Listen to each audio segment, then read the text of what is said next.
My name is Philip Joel with one L, and I am the bass player for the Newsboys. My name is Jody Davis, and I play guitar for the Newsboys. My name is Duncan Phillips, and I play drums and percussion. Hi, I'm Jeff Frankenstein, and I play keyboards with the Newsboys. Hi, I'm Peter Furler. I sing in the Newsboys, play a little bit of guitar, and every now and then Duncan lets me play the drums.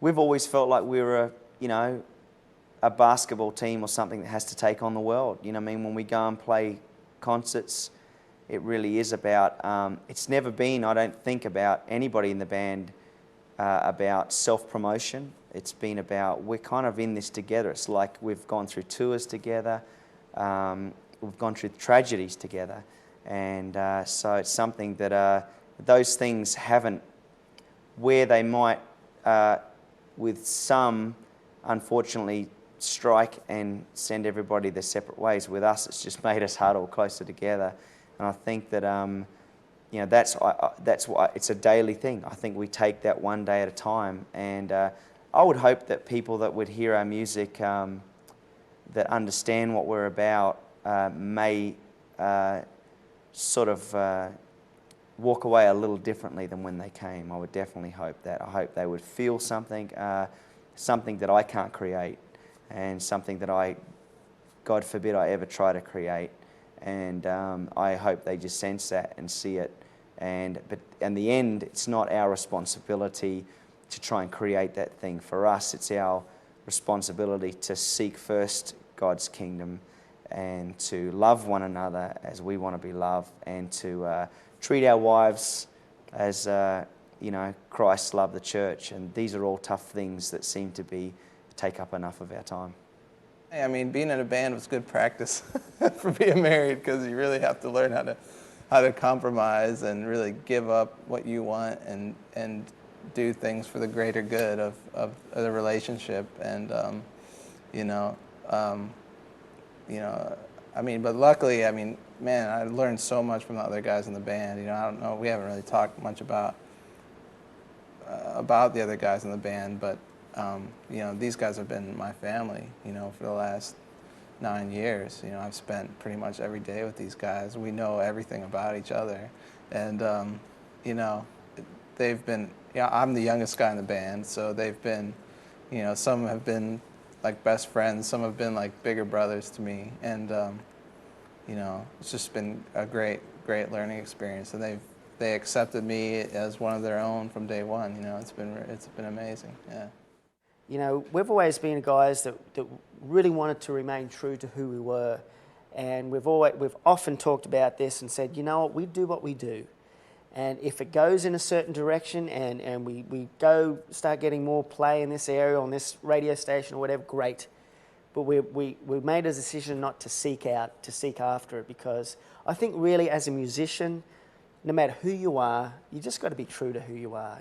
Don't try to be something you're not, because sooner or later, someone's going to see through it, and whether it be fans or someone else are going to see through it, and they're a bunch of fakes. That's not who they are. I've seen a lot of artists, and I've got a few in my mind right now, I might say, that have done it. They've tried to be something, they've started out being one thing and they've been successful and it's been fantastic, and then they've tried to do something maybe a little more hardcore, edgy, or something that they're not, and fans just see straight through it. And so, I don't think we could. I couldn't go up and sing about sex, drugs, and rock and roll. I just couldn't do it, because it'd be a lie for me. It wouldn't be what's in my heart. So, I think that's with us. We've always just sung what's in our heart. And when we first started, we kind of started playing bars, years ago, first playing parties and whatever we could. But as we kind of grew as men and matured and spiritually and in all these ways, the Lord took us in this way into playing. Well, there wasn't really Christian music when we started. We just started singing about our beliefs and what was in us. And when we first came to the States, that was when we were categorized, I guess you call it, a Christian band. So we were very happy with that, though. Very pleased. The fellowship of the Newsboys is really kind of informal. It's something that it just happens so naturally that we just consider it a blessing. It really is. I mean, we, it can be usually for us, it's on a tour bus, or we have a pastor that, he's a great teacher, Ray McCullum, that comes in and, shares with us whenever possible, hopefully once a week if we're fortunate. And it's just, call it what you want, but I call it God and His providence. But it always seems to be something, we're all getting touched at something at the same time. It never seems like we're out of sync spiritually. And whether it be books or, someone might be reading something and next minute everyone's got it. And so we're kind of, and I believe this is, a miracle that we're all seem to be on the same page most of the time. We're very individual. We're completely different people. We'll argue and fight just like brothers do. And but at the same time, there seems to be a hand that guides us and holds us all the time. And the fellowship is, to me personally, is very precious, and it's something I don't take for granted. Yeah, I don't know if we have any sort of prefab philosophy as to what we do on stage, and why and how it works, because I still don't really know, but all I know is I really enjoy it. It's fun. I think we all do. I think we've still got a little sparkle of newness about performing. It's just it's still strange to me to think that, we're going to go out there and there are going to be people there wanting to hear us and watch us perform. So it's exciting. Every time it's exciting. And I think the day that it gets sort of dull and ho-hum and maybe we start taking it for granted, that's the time we need to get off stage or rethink what we're doing. But it hasn't come to that yet, and so the energy is still there, and we still really enjoy being on stage and enjoy being a band. That's why we got into music, I think, initially to hang for the hangout and be in a band. And so that spark of companionship and energy is still there, which is, it's good. It's good. I hope it never leaves. Firstly, what I'm proud of, I guess it starts as a fan, of the music. It starts as for me to write songs, I have to become a fan. I have to sort of sit down and think, what would I want, Newsboys, not so much to do next from a marketing campaign or even what's been done before. Sometimes what's been done before is the first beacon that says, don't do that again. You've tried it once and that was fun then. So by the time you've gone through all that process and you sit down, you sort of end up throwing everything out and just writing as a fan and writing music that you want to play at that time. And that's what I'm most proud of, because it turned out that way. A good percentage of the songs sort of really turned out how we wanted them to. And then from there on, the reaction to the fan, that's different. I mean, you don't know who comes and buys you. Once they buy that CD, it's theirs. It's not mine anymore. It's their piece of real estate. They can go and listen to it. They interpret songs differently than what was intended for them. Sometimes better, I think, than the original. And so it really does become theirs. And how they will react to it, I don't know yet. I'm not sure. I know that this album has elements in it that is really going to relate to people, because we're all humans. We all go through the same thing. And I know a lot of the things that we went through, people out in the audience are going through too. And hopefully there will, I think more than ever, these songs will relate to the people in the audience. We've had regrets on every record we've made. That's what keeps us going. It's like trying to always become better as songwriters and musicians and as artists. And I think that we've had previous records where I always felt there was one or two or sometimes 3 or 4 songs that really hit it on the mark, and maybe they were the ones that propelled the record. But I'm a believer in trying to make a great record, as opposed to just having 2 or 3 singles and then the fan kind of turns it off after track 3. I mean, I like it to be an experience, and maybe this CD is something we've gotten a lot closer to than previous years. There's a lot of ideas that come through, and Pete brings a lot of stuff in, especially on this last record. I think he really dug in and woodshedded for a long time. had probably spent a lot more time this time than ever before. And so there was a lot of stuff that had come through. And so, you know, he's not afraid to just bring it all out, you know, the good and the bad. And so, because you never know. I mean, sometimes you'll have stuff that you're thinking, no, this isn't all that great. But then when everybody else hears it, they're going, no, that's it. That's a good piece, you know, we really need to do that or whatever. And so it's really, yeah, I mean, it's pretty amazing to when you think about through the years, just all the different concepts and things that has come out of that, and how good they've really been. Well, this is always my favorite time of, you know, whenever a record is made, there's usually like a 3-month period before it comes out. And to me, I think personally, it's a great feeling because it's a huge weight off of our chests, you know. Before the recording process, it's a massive amount of stress and it's a massive amount of work. And, you know, basically every day for like the last 6-7 months, you know, I've been in my bedroom sitting on a computer, you know, just trying to come up with parts and programming and all this stuff. And so it really feels like a big stress relief, you know, to me. I'm still a fan of Thrive, where I can still hear the track Million Pieces, and I feel really good about it. And I can still hear the track Giving It Over, and I really like that track. There's still certain tracks. Obviously for myself and the rest of the band, we go through such a huge process. A guy like Duncan's a guy that sort of comes in, plays the drums, and then he sort of leaves, and we don't see him for a while. And he kind of unwraps the CD, you know what I mean, and hears the songs, which I really love that because I rely on him for his input from stepping right out of the circle. Then there's other guys such as Jody and Jeff and Phil, are people that are there the whole way along. And so once we've gone through the process of recording the CD, of you know, getting all the sounds, matching them, throwing some out, bringing the new in, and then mixing it, we must have listened to the songs, you know, I don't know how many times. So we've it's a good sign if the song still rings true when when the CD's coming out.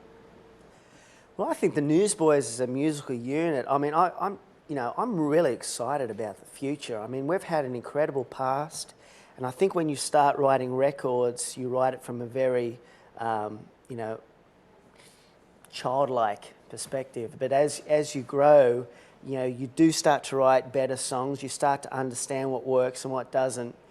You know, and I see this record Thrive, this latest record Thrive, as a real milestone for the band, because you know, I really feel that it's a band where we've all been playing for a long time, and it's a combination of all those pieces coming together, and I really believe it's the best record we've done to date. I mean, you know, musically, playing, you know, we've all played, you know, probably the best we've ever played on a record. You know, lyrically, I think some of the best lyrics are the best songs by far. But what is great is I think it's just the beginning. Well, obviously, you know, the fans would be pretty much, you know, a huge part of what we do. I look out in the crowd sometimes and I don't understand our fan base. It's mind-boggling to me how you can see every different age group and every different type of person that I've ever seen at a show. And I think you know, with the kind of music that we play, it is a very unifying music. You know, I think people come together and our fans know that they're all a family, because we are a family, you know, in a spiritual sense. And so I think it's a powerful thing when all these people come together, and it's, you know, I mean, we all kind of go through our daily lives, and, you know, we all may go to different churches and believe different things. We all believe the same basic thing, but, you know, when all these, you know, it's one of the few times where you have all these different age groups, all these different denominations of people all come together. And it really is almost like church in a way for people. The meaning of the night becomes bigger than just a concert. And I think people realize that, and that's what makes our fans so psycho, you know? And they are psycho. I mean, they're, you know, they give it 100% when they're there, you know. No one's really standing around. We won't let them. You know? Well, I think our music to the fans is different things to different people at different times. It really is. It really is an interesting mix. Yeah, to some people it's they delve in and pull things to pieces and sort of dig for some sort of theological diamond. Other people just want to know that we're good guys. You know, they just want to know, are they good guys? And that's kind of the bottom line sometimes for a fan. Is that guy living what he's singing? That's all I want to know.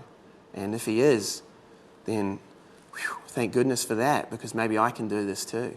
You know, maybe if they're still living their story and they're still moving and they're still progressing in their faith after all these years, great, because I am too, and I need some companionship, because I know I can get lonely at times. You know, it's interesting. I heard this quote recently, which I thought was really amazing. It's a Mark Twain quote that said, "Most men die at 26, but aren't buried until they're 70." And I thought, that is genius. That is really astute. You know, I see a lot of people get beat down and over the years, and just settle for the status quo, and settle for just sort of mediocre faith and a mediocre walk with the Lord and a mediocre church experience and a mediocre worship experience. But there's no way I'm going to settle for that. And we as a band, we're not going to settle for that. And I think our fans feel that and know that, and it motivates them. And that's what it's all about. Whenever we do play a show, there's a lot of different things that happen. You know, I think for some people it's just a great show and a great band, and they come and they enjoy the music. For some people, they take away more than that. They take away a spiritual message. Some people may discover things in their spiritual life that they never knew about before they came. So I think there's a lot of different things and a lot of different aspects of our show. The amazing thing about rock and roll over the last, bunch of years is that it was always something that divided people, in the early days. Now it is something that really unites people. Musically, we see parents, we get so many parents bringing their kids out to the show. But to one step further than that it's not really necessarily a plan of ours, but it happens. I believe it happens in the crowd because it happens with us. Each of us have, I guess you would nearly call us different denominationally in the band.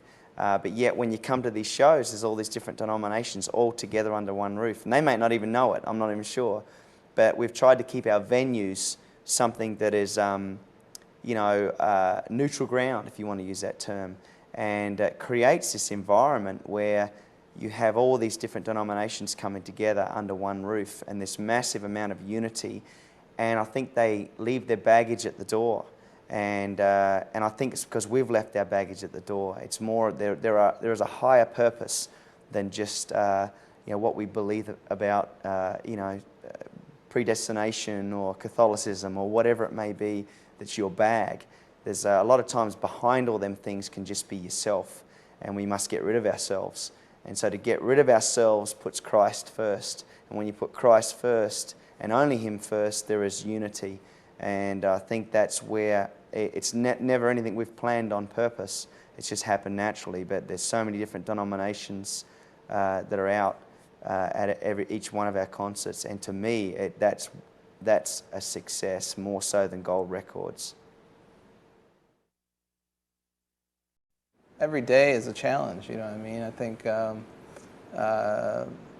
all of us, go through things, we're not superhuman people like everyone might think that we are, but we're trying, and hopefully, with every day we're becoming more like Christ. I mean, that's the ultimate goal, All of us, especially since the last, few months of, what's happened in this country and over the years of, there's always, wherever there's some sort of tragedy or adversity, somehow humans seem to be able to flourish, you know what I mean? And you see prisoners in China because of religious beliefs, and yet they are living what they believe much stronger than we are here in the comfort of our own homes. And I think there's something about, there's the wicked side of evil nature, human nature that we can go on about, but there's the great side of it.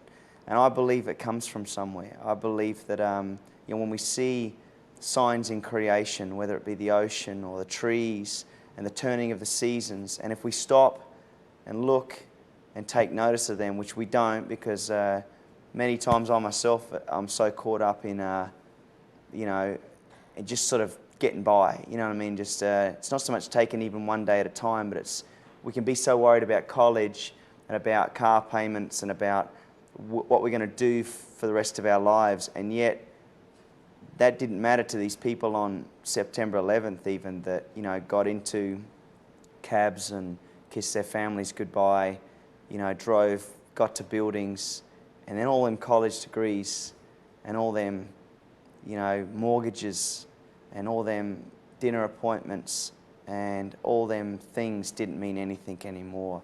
So I think for me, I've got to a place, hopefully, that I daily sort of think about where have I come from, what am I doing here, and what's to be in the end. And it's not so much a matter of just fear, it's a matter of finding fulfillment. You know what I mean? I know we all search for it in different ways. Many of us in our early years try to get it through cash, through women, and through success, through notoriety.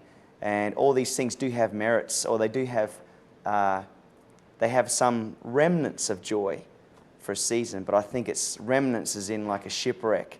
When you land on that island, you look around and you see, what maybe could have been or what should have been. You're just seeing pieces. You're not really getting a taste of completeness. And I've found it myself. I really do believe that Christ is who he said he was and is. And I don't believe I believe that because I'm any better than anybody else, because believe me, I'm the worst of all of you. But I believe it by the grace of God. I believe that, those of us that ask God, he is like a father that wants to give his children the good things. And there is many, many mysteries involved, but there are many miracles as well. And I believe for myself, the search isn't over maybe in every area of my life. There are still things I wrestle with. Society does seem to create the need, doesn't it, so it can fulfill the want. But on myself, at least, I believe it is well with my soul because of Christ. Probably the biggest thing spiritually for me that's happened in the last, probably almost ever, happened with our daughter was born early last year. And that in itself being a very amazing thing and a life-changing thing. Then shortly after, about a month after she was born, she had kind of a near-death situation, and it was a real miracle that she lived. In fact, there was all the doctors at Vanderbilt Hospital basically said they couldn't find a case where a child had gone through what she'd gone through and survived. And so we spent a lot of time in intensive care for a while, and then at that time, it's the strangest thing, because while it was the scariest and the most horrible thing, right in the middle of all of that, I probably had never had more peace in my whole life. And there was something about this time and being with our daughter and helping her through this thing she was going through, where it just washed everything away, and it was the clearest I've ever seen anything in my life as far as how God works in our lives and wants us to live our lives, and how he wants to cast our cares on him and have that peace that passes understanding. And I became a father 17 months ago, and it's funny, I realized when I got married, I realized what a selfish pig I was. And now that I've had a child, I think I'm doing something about it. It's strange. You get married and you realise, okay, there's more to life than me. And when you have a kid, it's definitely a motivation to become the person you're meant to be, because you have to be. You have to grow up, kind of thing. It's a pretty adult thing to do, to have a kid. But so in the last 17 months, there really has been a lot of soul-searching moments. I really want to be the man that God wants me to be. I want to be the person that I was created to be. I don't want to miss out on anything, because if I miss out, my kid's going to miss out. And so I want my relationship with the Lord to be as on as it can be. And so that's really forced me and pushed me into a position of becoming disciplined.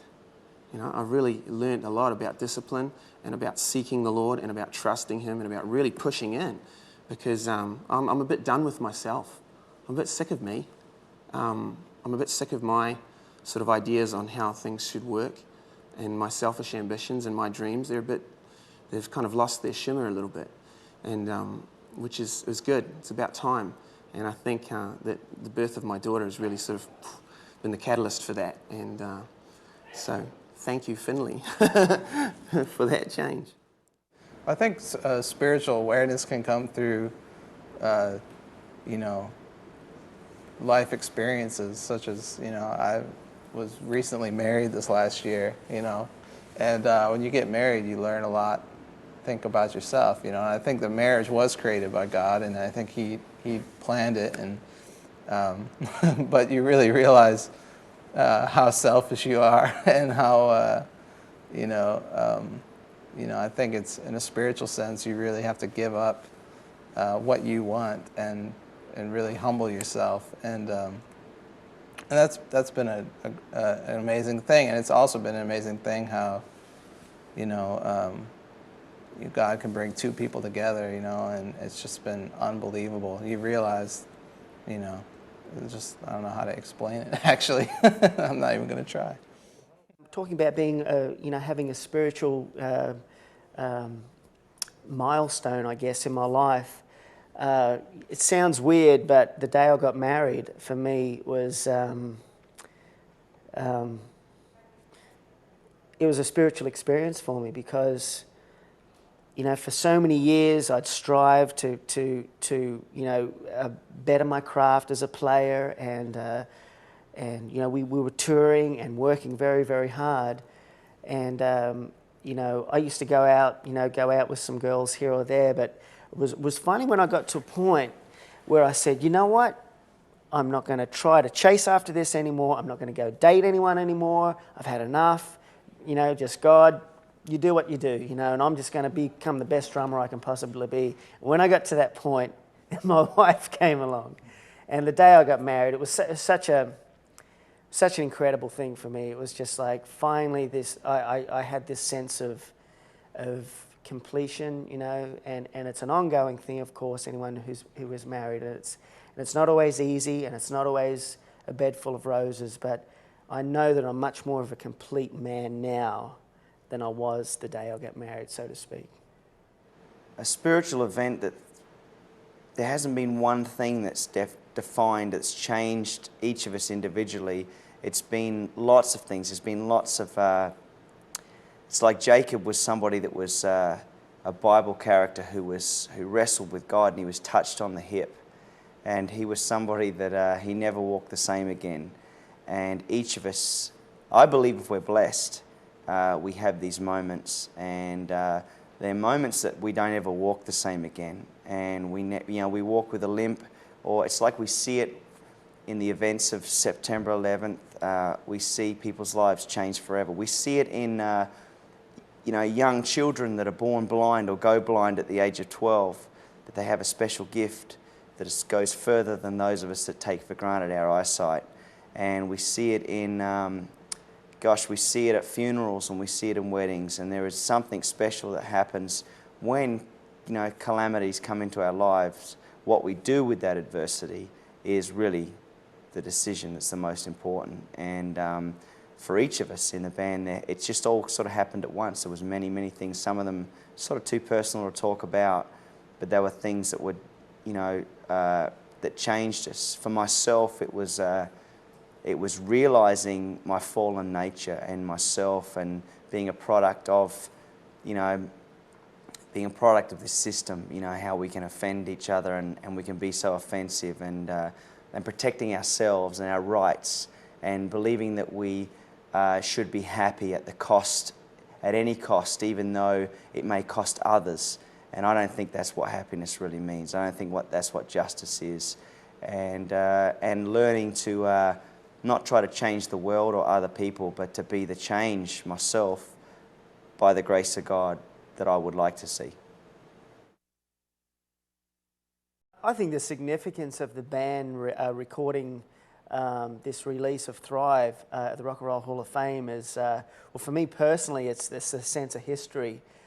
When I came here the first time, I was just in awe of all my idols growing up through the years, and it's almost like now I feel like I'm a part of that family, because it was all like, when you start out and you're young and you put in all these hours of practice, and you're working all week to work on the weekends to go and play a show, and then over the years you go and you progress and you work hard, and to me it's almost like a musical milestone to come and play at the Rock and Roll Hall of Fame. It's almost, in a way it's not, but in a sense it's like you've made it in a sense, to a certain point. It's like you get to play here because, just walking around and seeing how other people write their songs and their instruments, it's just like all those things that you've done that you think no one else does, like doing your practice and all, and writing out lyrics and all the way that you write stuff.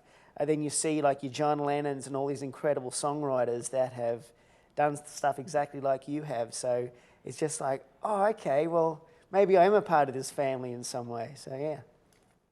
The most exciting thing for me about playing at the Rock and Roll Hall of Fame is that I grew up loving music, and I grew up, and at a certain point I made a commitment, and it's a commitment by the grace of God I want to keep, and that is to follow Him. And but I always struggle with why the two, it's like why one of them got me in trouble and the other one got me in trouble at other times. Why, whether I was playing rock and roll, whether there would be certain Christians that didn't like that, and then I would be playing rock and roll as a Christian and some rock and rollers didn't like that. So either way I was sort of a dead duck. But I think what I like about this is times are changing. I like the fact that I just want to make great music. That's all I want to make, and I want to put on a great concert. But above all that, I want to serve my Creator in doing that. I believe these gifts, I believe the gift of music is just like the gift of life. It's up to you what you do with it. Many rock stars can use it for selfish gains and them only, and then others can use it for selfish gains and humanitarian reasons, and the rest of us hopefully struggle in between there. But it is an honour to be able to play here, and it's to be invited here was something that maybe there are people that are putting aside the stereotypes and the baggage and saying, are they any good or not? That's the question. I grew up in a country where there was no such thing as Christian music. I mean, what is that? To me, it's, I believe music's from our Creator. I believe it's His, and it's up to you what you do with it, just like anything else. But I think now maybe I'd just like to people say, I don't mind someone saying, I just don't like that band because of this or that. But when they say, I don't like because you're Christian, you can do better than that. Steve Taylor to me is firstly a friend, and I value that more than any of his talents. We're very blessed in this life to find people that encourage you and uplift you and do many things so selflessly, and Steve is one of them people. He's someone, I think I love him because of how much he loves us and the way he does. He's a huge fan of the band, and he's one of the only few people in the world that get the Newsboys and what we are. And we are an original band, whether people like us or not. We're not a copy of anything else, and he gets that. He's somebody that when you first show him the demo of a song, maybe what the world outside or maybe the certain people would consider trash, he considers a treasure. And so he sort of starts brushing the dirt off, and he sees it before a lot of other people do. I guess he sees it the same way a songwriter does, because he's a songwriter, and he sees it, he knows what it will become because he's been down in the trenches himself and had to dig for a few nuggets and try and find some diamonds. And that he's a great man of integrity, a great person to be around, and he's definitely, man, our industry, I would go as far as to say rock and roll, period, would be much lesser off without Steve Taylor. The collaboration is a massive blessing. I believe it was a defining moment in my life when I met Steve. And, you know, it's kind of like there are many songwriters throughout history, and I think if you look at a lot of the greats, great songs that were written, a lot of times it was written by a team, a collaboration, you know, of sort of, it comes from the Bible, I believe. It's ironing sharpened in iron, as one man sharpens another. For us, a lot of producers and a lot of songwriters, you got the Lennon and McCartney. Where else do you go? So it's like you have many, many people. So I always feel that I feel I write a better song when Steve is in the room, and I feel like we make a better record when Steve is in the room. And it's a pleasure for all of us.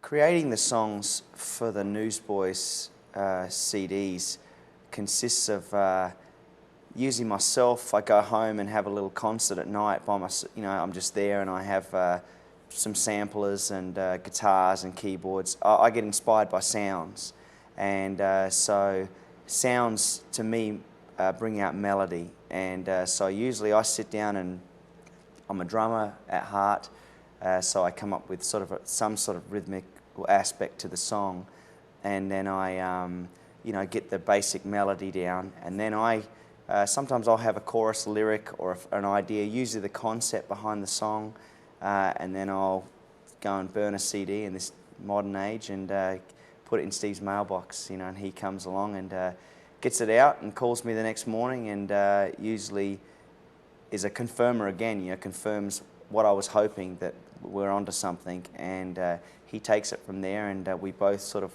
work through it from there on out, and just finish the song right from going into the studio to the end of the mix. What Peter's function is